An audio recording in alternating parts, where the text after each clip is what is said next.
Okay, now come to the next, that is your coniferous forest. अब आ जाइए आप कॉनिफेरस फॉरेस्ट पर। So in the higher latitude, that is 50 to 70 degrees of the northern hemisphere, the spectacular coniferous forests are found. These are also called as taiga forest. So coniferous forest, जो coniferous forest हैं, ये आपको higher latitude regions में मिलेंगे. You will find them in the higher latitude region. Okay, that is 50 degrees to 70 degrees. 50 to 70 degrees जो आपकी latitudes हैं, उन लैटिट्यूड रीजन्स में आपको कॉनिफेरस फॉरेस्ट देखने को मिलते हैं। कॉनिफेरस फॉरेस्ट का दूसरा नाम taiga forest. Okay, so the other name of coniferous forest is taiga forest. These forest are also seen in the higher altitude. ऐसा नहीं है कि ये सिर्फ 50 डिग्री 70 डिग्री तक के जो लैटिट्यूडल रीजन है वहीं मिलेंगे, बल्कि आप ये देखेंगे कि जो हायर ऑल्टीट्यूड रीजन्स होते हैं, दैट मीन्स जो माउंटेनियस रीजन्स होंगे, वहां पर आपको ये फॉरेस्ट मिलेंगे। These are the trees which सलीमा found in the Himalayas in the abundance.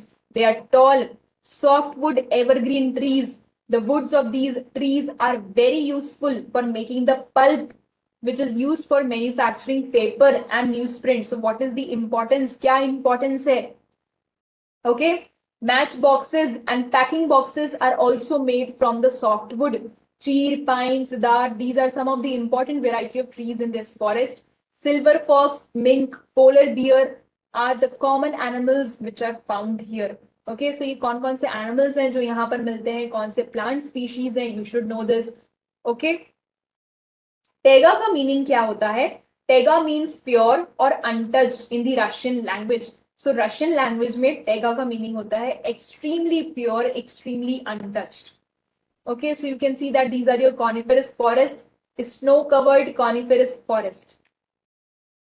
Alright, so with this we complete your forest. हम आपका पूरा फॉरेस्ट कंप्लीट कर चुके हैं। We divided your vegetation into 3 parts. हमने आपकी वेजिटेशन को 3 पार्ट में डिवाइड करा था, forest, grasslands and shrubs, and we have finished with forest. हमने फॉरेस्ट कंप्लीट कर लिया है। फॉरेस्ट में हमने आपके डिस्कस करा tropical evergreen forest, tropical deciduous forest, temperate evergreen forest, then we discuss temperate deciduous forest, Mediterranean vegetation, again very important, यहाँ पर एक डू यू नो बॉक्स है। Mediterranean trees adapt themselves to dry summers with the help of their thick bark and wax-coated leaves, which help them reduce transpiration. That means जो Mediterranean trees होते हैं, उनकी leaves बहुत thick होती हैं और उनके ऊपर एक wax coating होती है। Reason is कि लीव्स इतनी थिक क्यों है और इसके ऊपर वैक्स कोटिंग क्यों है? सो दैट यहाँ से ट्रांसपीरेशन का प्रोसेस नहीं हो, ज्यादा वाटर इवेपोरेट नहीं हो पाए। देखिए, जब लीव्स पर से या ट्रीज पर से वाटर इवेपोरेट होता है, उसे बोला जाता है transpiration. So what is transpiration? Transpiration is the process of evaporation of the water which is taking place from the plants. So जब प्लांट्स से वाटर इवेपोरेट होता है, देखो वाटर कहीं से भी इवेपोरेट हो सकता है, wherever water is present वो वहीं से इवेपोरेट होना स्टार्ट कर देगा। तो जो लीव्स होती हैं प्लांट्स की, उस पर भी वाटर प्रेजेंट होता है, सो उसमें से भी क्या है, वाटर इवेपोरेट होता है। ठीक है, सो जब लीव्स पर से वाटर इवेपोरेट हो रहा है, ट्रीज, लीव्स, प्लांट्स, इनसे जब वाटर इवेपोरेशन होता है, उसे बोला जाता है transpiration. Mediterranean regions are known as orchards of the world for their fruit cultivation because ये ऐसे regions हैं जहां पर fruits cultivate करे जाते हैं, इसलिए इन्हें orchards of the world बोला जाता है। और यहाँ से पूरी दुनिया भर में ये fruits export करे जाते हैं। Then we read about coniferous forest. Coniferous forest क्या होते हैं, कहाँ पर आपको मिलते हैं, यहाँ पर आपको कौन से वैरायटी ऑफ प्लांट स्पीशीज मिलेंगे, कौन से एनिमल्स आपको यहाँ पर मिलते हैं। All right, with this we complete your forest. Now we are coming to the new topic, that is your grasslands. अब हमारे हैं आपके ग्रासलैंड्स पर। Okay, so let's begin with this topic of grasslands. All right, tropical grassland, these occur on either side of the equator and extend till the tropics. So अब आपको ये समझ में आ गया होगा कि ट्रॉपिक्स क्या होते हैं, कहाँ तक ये एक्सटेंड होते हैं. सो ट्रॉपिकल ग्रासलैंड्स जो हैं ये these tropical grassland occur on either sides of the equator. Either sides of the equator का क्या मीनिंग हो गया? दैट मीन्स इक्वेटर के या तो नॉर्दर्न हेमिस्फीयर साइड या southern hemisphere side. That means this is your equator. ये अगर आपका इक्वेटर है तो आपके ट्रॉपिकल ग्रासलैंड्स आपको या तो यहाँ मिलेंगे या फिर यहाँ मिलेंगे. ठीक है, दैट मीन्स ये कौन सा हेमिस्फीयर हो गया? Northern hemisphere and southern hemisphere. So दोनों ही हेमिस्फीयर्स में आपको जो ट्रॉपिकल जोन है, इस ट्रॉपिकल जोन में आपको ट्रॉपिकल ग्रासलैंड्स देखने को मिल सकते हैं. Clear? This vegetation grows in the areas of moderate to low amount of rainfall.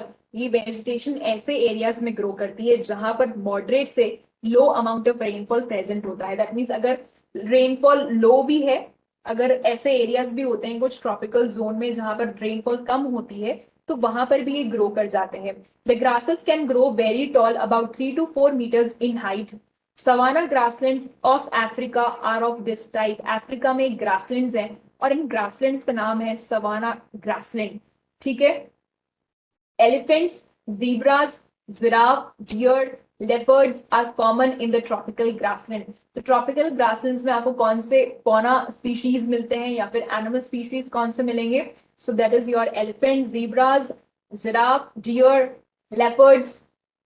These are the common tropical grassland species. Okay, so ये characteristics हैं tropical grasslands के, ये आपको पता होने चाहिए. It can be asked in your exam. See, ये जो चैप्टर है आपका natural vegetation and wildlife, in this chapter as such कोई कॉन्सेप्ट नहीं है. ठीक है, इस चैप्टर में आपको ज्यादातर क्या है, याद करना है. You have to remember, you have to learn the things. Okay, so you need to memorize all these things again and again, so please keep on learning them simultaneously. आप इनको याद करते जाएं. Then comes your temperate grassland. Temperate grasslands are found in the mid latitudinal zones. वही same बात, mid latitudinal Jones जहां पर आपके टेम्परेट जोन आते हैं वहां पर ये मिलेंगे. And in the interior part of the continent usually grass here is short and nutritious. So temperate grasslands में जो आपको ग्रास मिलती है वो बहुत शॉर्ट ग्रास होती है. Also, you see that this grass is very, very nutritious. Wild buffaloes, bisons, antelope, these are the common animal species that are found in the temperate region. Then thorny bushes, these are found in the dry desert-like region. तो thorny bushes आपको कहाँ मिलेंगी? desertic areas में मिलेंगे. Tropical deserts are located on the western margins of the continent. सारे continents के western side में ही आपको deserts मिलते हैं. The vegetation cover is scarce because you see here scanty rain and scorching heat, because ये ऐसे regions हैं जहां पर बहुत कम बारिश होती है. There is very, very less rainfall and scanty vegetation. क्योंकि rainfall कम है इसलिए vegetation ज्यादा नहीं होगी. अब rainfall कम है, क्यों है कम? Because scorching heats. The temperatures are very, very high. Identify the desert regions in the world map. Can you name the Great Desert of India? If you remember the name of the Great Desert of India, Thar Desert. Name some of the common animals of the desert which you have learned earlier. आपने कुछ name भी याद करे थे desert animals के, like you have camels, right? If you remember, आपको camels मिलते हैं desertic areas में. Also you see various other animals are found. Please search it. आप इसको search करिए कौन कौन से animals मिलते हैं. If you reach the polar region, you will find the place extremely cold. Again, now you are clear. अगर हम पोल्स तरफ जाते हैं, अगर हम पोल्स के पास में जाएंगे तो वहां पर कोल्ड क्लाइमेटिक रीजन मिलेगा, extremely cold. The growth of the natural vegetation is very limited there, क्योंकि वहां पर सन रेज नहीं पहुंच पा रही हैं. बिकॉज आपको पता है sun is the source of energy, right? And plants energy कहाँ से लेते हैं? सन से लेते हैं, to carry out the process of photosynthesis whereby they make their own food, right? लेकिन पोलर एरियाज में क्योंकि वहां पर सनरेज नहीं पहुंच पाते हैं, इसलिए वहां पर आप देखेंगे कि प्लांट की ग्रोथ बहुत ज्यादा लिमिटेड है. The natural vegetation is very, very limited there. Only mosses, lichens and very small shrubs are found here. It grows during the very short summer. जब उनके वहां समर्स आते हैं, हालांकि वो समर्स भी समर्स नहीं होते हैं. Okay, there is just a very slight change in the temperature में बहुत स्लाइट चेंज आता है, तो उसको ये समर्स बोलते हैं. But though summers are for us extremely cold only. Okay, so तब ये ग्रो करते हैं, अदरवाइज वहां पर आपको एज सच कोई भी वेजिटेशन देखने को नहीं मिलेगी। और ये जो भी आपको लाइकेंस मॉसल्स ये देखने को मिलते हैं, इसे हम टुंड्रा टाइप ऑफ वेजिटेशन बोलते हैं।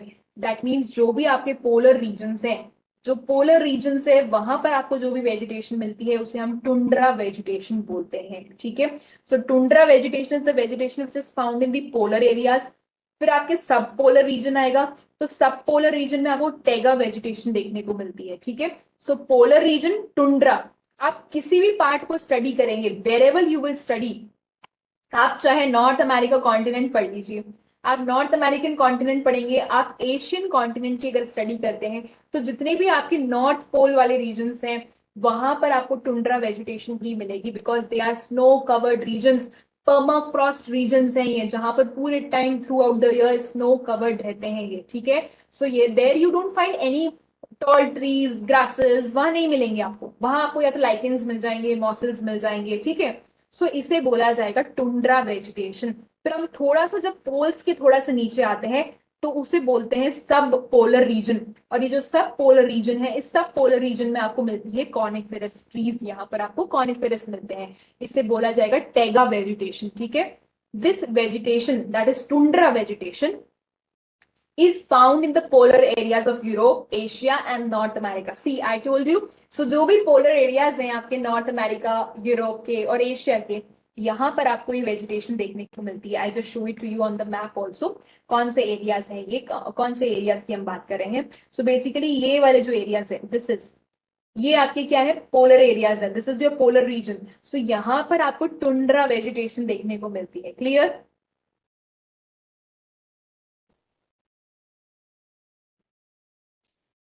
All right.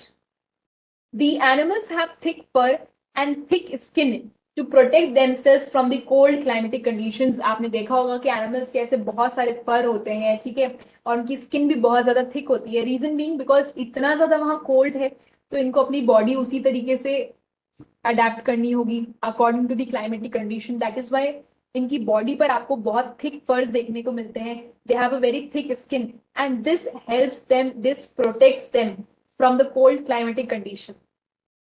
कौन कौन से एनिमल्स हैं आपको जो यहाँ पर मिलेंगे वो आप यहाँ देख सकते हैं। सील हो गया, Arctic owl, polar bear, musk oxen, okay, these are some of the animals which are found here. Snow foxes, okay. Salima's father showed her some photograph of thick forest. In some of the photographs, Salima observed that people are cutting the trees and clearing the forest. Her father explained that the local people wanted their land for agriculture and settlement. Salima ने उन pictures में देखा that कुछ ऐसे लोग हैं जो land clear कर रहे हैं, फॉरेस्ट को कट कर रहे हैं, ट्रीज कट कर रहे हैं। सो सलीमा के फादर ने उसे ये बताया कि फॉरेस्ट कट क्यों करे जा रहे हैं, बिकॉज उनको लैंड चाहिए। Why do we need land? Settlement के लिए, बिल्डिंग्स कंस्ट्रक्ट करने के लिए, right? Not only this, but also for the agricultural activity. So they cleared up the forest. Salima started wondering, if all the forests are cleared, then where will the wildlife go? अगर हमने सारे forest cut कर दिए तो ये जो wild life है जो आपको इन स्पेसिफिक फॉरेस्ट एरियाज में ही मिलती है, ये वाइल्ड लाइफ कहाँ जाएगी? Will the forest take its original shape again? क्या वापस से जो फॉरेस्ट का ओरिजिनलिटी है, क्या ये फॉरेस्ट वापस से एज इट इज ग्रो कर पाएंगे? If people go on cutting the trees like this, will there be enough oxygen, water vapour, timber, fruits, nuts available in the future? सोचिए जरा, अगर आप ऐसे ही ट्रीज कट करते रहे तो क्या आपको इनफ ऑक्सीजन मिल पाएगी? Because you know that trees and plants are very important as they produce oxygen which you and me take to breathe. तो अगर हम ट्रीज कट कर देते हैं, हम पूरे पूरे फॉरेस्ट क्लियर कर देते हैं, तो क्या ये सब आपको वापस मिल पाएगा? And will this be available for the future generation? जो आने वाली जनरेशन है, क्या उनके लिए हम ये बचा पाएंगे? सोचिए। Do you agree with Salima? Hold a discussion with your friends about the depletion of a diversified flora and fauna. So flora is your plant species and fauna is the animal species. And you need to suggest some measures to conserve them. अब आप बताइए कि हम हमारी natural vegetation को कैसे conserve करें? How should we conserve our natural vegetation? Think of it. It is one of the most important questions. Okay, ये important question भी है कि suggest some of the measures to conserve the natural vegetation को कैसे conserve करा जाए. All right, so please do write answer of this question. इस question का आप आंसर लिखें. और अकॉर्डिंग टू मी जो सजेशंस आप दे सकते हैं या जो मैं आपको सजेशंस यहाँ पर सजेस्ट कर सकती हूँ, दैट इज एक तो प्लांटेशन करिए, बहुत सारे आप ट्रीज ग्रो करिए. अगर आपका बर्थडे होता है तो बर्थडे पर आप ट्रीज ग्रो कर सकते हैं, प्लांट्स ग्रो कर सकते हैं. ठीक है. ऑल्सो अवेयरनेस कैंपेन्स आप स्कूल में आपको अवेयर करा जाए, पोस्टर मेकिंग कॉम्पिटिशन्स करवाए जाते हैं सो दैट अवेयरनेस क्रिएट हो सके नेचुरल वेजिटेशन के बारे में. एक पूरा वाइल्ड लाइफ वीक मनाया जाता है. Wildlife week is celebrated in October. So during that ये पूरा आपको अवेयरनेस क्रिएट करनी चाहिए लोगों में कि वाइल्ड लाइफ वीक क्यों हम सेलिब्रेट कर रहे हैं, why is it important, wildlife इतनी ज्यादा इंपॉर्टेंट है, एक्सटिंक्ट होती जा रही है, there are endangered species. Not only this but you see Van Mahotsav भी बनाया जाता है. ओके, वन महोत्सव भी सेलिब्रेट करा जाता है. Okay, and during that a lot of people grow a lot of trees. Okay, and recently one mahotsav celebrate करा जा रहा है, so you can also grow trees. please आप भी grow कर सकते हैं. not only this but जो हमारे rights हैं वो हमें पता होने चाहिए. we are not supposed to destroy the natural vegetation. हमें natural resources को destroy नहीं करना है. ये हमारे constitution में भी लिखा हुआ है. we are not supposed to kill the animals. okay, so one should be made aware with the rights and duties of the citizens. जो हमारे फंडामेंटल राइट्स हैं, जो हमारे फंडामेंटल ड्यूटीज हैं, वो हमें पता होनी चाहिए. Okay, I request you all कि आप सब भी अपनी अपनी फंडामेंटल ड्यूटीज के बारे में रीड करें. So today you should go and search about the fundamental rights and duties. आप फंडामेंटल राइट्स एंड ड्यूटीज के बारे में रीड करिएगा. ठीक है, एंड यू विल सी किस तरीके से आप फॉरेस्ट को कट नहीं कर सकते हैं. There are various rights and there are various protections given in the constitution की किस तरीके से आपको नेचुरल एनवायरनमेंट को प्रोटेक्ट करना है. Not only this but government also works in various manners. Government भी बहुत सारे कैंपेन्स स्कीम्स निकालती है, गवर्नमेंट भी बहुत सारा काम करती है. देर आर ऑल्सो एनजीओज, ऐसे बहुत सारे नॉन गवर्नमेंटल ऑर्गेनाइजेशंस हैं जो एनवायरनमेंट को लेकर के काम कर रहे हैं. And nowadays you see that students, the little kids are also becoming very aware about the nature. Okay, all right, so with this we complete your chapter natural vegetation and wildlife. We just have a very quick revision. हम फटाफट से एक revision लेते हैं इसका. हमने starting में सलीमा की स्टोरी देखी थी, उसमें ऑब्जर्वेशंस देखे सलीमा ने क्या क्या ऑब्जर्व करा है. And then we come to know that natural vegetation change होती रहती है जैसे जैसे आपकी हाइट चेंज होती है, and also with the climate. ठीक है, फिर हमने बात करी broad classifications forest, grasslands and shrubs की. फिर हमने फॉरेस्ट में आपके सारे फॉरेस्ट डिस्कस करे, tropical evergreen, tropical deciduous forest. Then we discuss about temperate evergreen, temperate deciduous, Mediterranean, again very important है, बहुत इंपॉर्टेंट है मेडिटेरेनियन. कॉनिफेरस फॉरेस्ट के बारे में बात करी. ग्रासलैंड्स के ऊपर हमने डिस्कशन करा, ट्रॉपिकल ग्रासलैंड्स कहाँ मिलेंगे, ट्रॉपिकल एरियाज में कौन से यहाँ पर एग्जाम्पल्स हैं. सवाना ग्रासलैंड्स कहाँ मिलते हैं, अफ्रीका में, very important, can be asked. Temperate grasslands कहाँ मिलेंगे, थॉर्नी बुशेस कहाँ मिलती है. देन टुंड्रा वेजिटेशन क्या होती है, टेगा वेजिटेशन क्या होती है, कौन से यहाँ पर आपको एनिमल स्पीशीज मिलेंगे. All right, so this is something which is important. ये आपको इस चैप्टर में इंपॉर्टेंट पॉइंटर्स हैं जो याद करने हैं. Now come quickly to the exercise. आप फटाफट से एक्सरसाइज पर आ जाइए. And as always you have to do the homework. So first part is your homework. You have to answer all these questions. ये हमने discuss कर लिए हैं सारे. Okay, if you are able to listen, if you are able to understand the lecture series, you will be able to answer all these questions. Come to question number 2. Pick the correct answer. Mosses and lichens, they are found in tundra vegetation. अभी अभी हम करके आए हैं, ठीक है. Then thorny bushes are found in hot dry desertic climate. Okay, so जहां पर ड्राई क्लाइमेटिक कंडीशंस है, डेजर्टिक क्लाइमेटिक कंडीशंस है, वहां पर आपको थॉर्नी बुशेस मिलती हैं. In tropical evergreen forest one of the common animal is, tropical evergreen forest में आपको कौन से एनिमल्स मिलते हैं, चेक करिए. Tropical evergreen forest, this is your tropical evergreen forest. कौन से एनिमल्स यहां पर आपको देखने को मिलते हैं.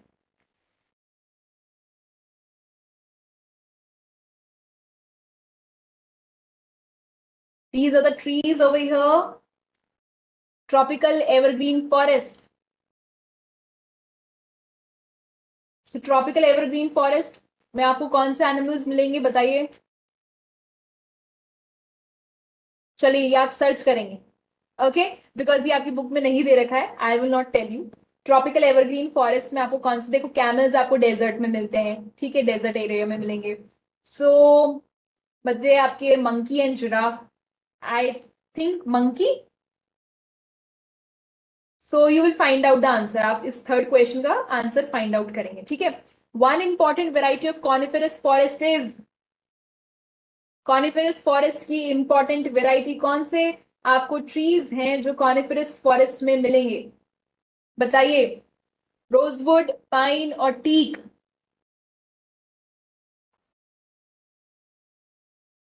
टिक the correct answer quickly.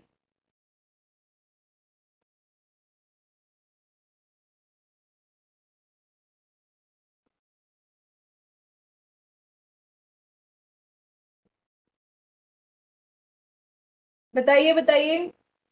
Then steppe grasslands it's found in, steppe grasslands कहाँ मिलते हैं, आपने पढ़ा है savanna grassland. So savanna grasslands आपको कहाँ मिलते हैं, अफ्रीका में, राइट। सो स्टेपी ग्रासलैंड्स आपको मिलेंगे सेंट्रल एशिया में, ओके, एशिया में आपको मिलते हैं steppe grasslands.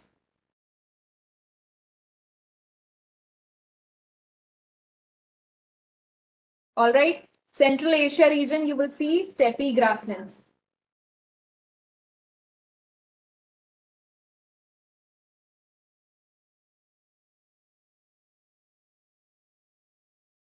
Clear? And the variety of the coniferous forest is rosewood, pine, or teak. It is pine. Please आप चैप्टर रीड करिए ढंग से, आपको ये पूरे क्वेश्चंस अच्छे से समझ में आ जाएंगे। So it is your pine, it is your monkey, then here you have Central Asia. Africa में कौन से ग्रासलैंड्स हैं, सवाना ग्रासलैंड, ठीक है। And here you have hot and dry desertic climate. Then question number 3, please do this question, match the following. This is your homework. Give the reasons, try to give the reasons. This is your homework, okay? So thank you everyone. With this, we finish your chapter 6, Natural Vegetation and Wildlife. Please keep learning. Do listen the lecture carefully. Have a good day.